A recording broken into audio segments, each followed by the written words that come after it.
cross-country meet for Moira. Then we had her birthday party and all in that mess. I had another drill weekend. I've been back and forth to Norfolk, Virginia for another drill. And also, Meredith was in the All-City Choral Festival a couple weeks ago. So you have to really spread the wealth, and you really have to think about your schedule and what's important when.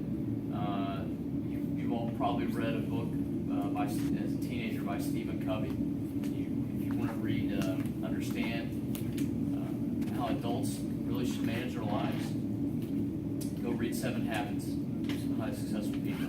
That right there is a great tool book on how to organize, prioritize, and do what fits for you.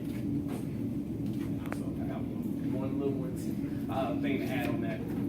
I read the book of Ray Lewis' life and Eric Taylor. Those are motivational speakers to me. Those are my mentors who I live by day by day.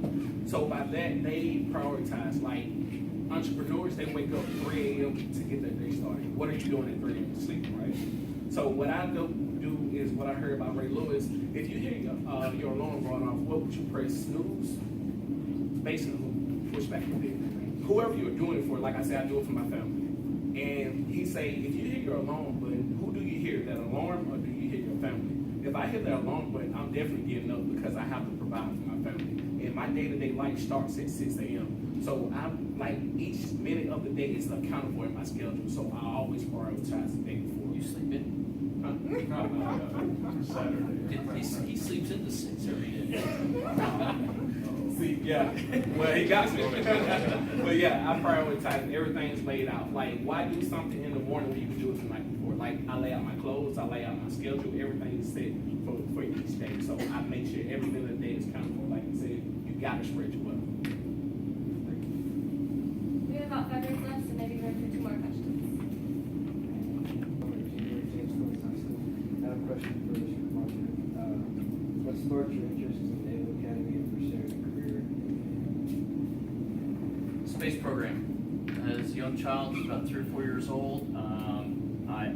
I used to point at airplanes as they flew overhead. At the time, my dad was a Department of Defense school teacher. We lived in Guantanamo Bay, Cuba. Most of you know it as the prison today. It's still a major naval base, believe it or not.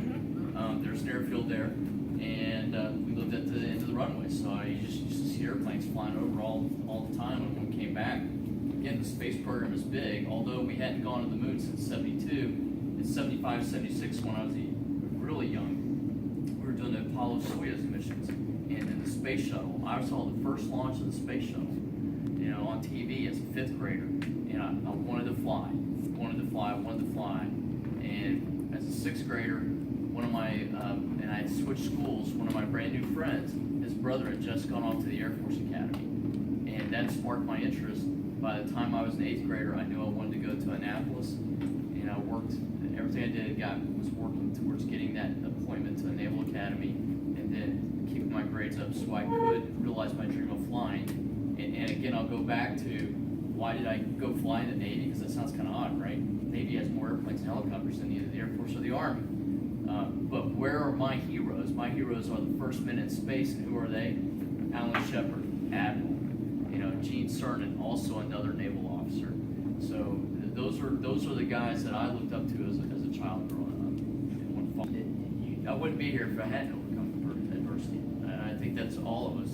The adversity is either something you throw up in front of yourself as a barrier, or something that somebody else throws up in front of you. And a lot of times the adversity is actually something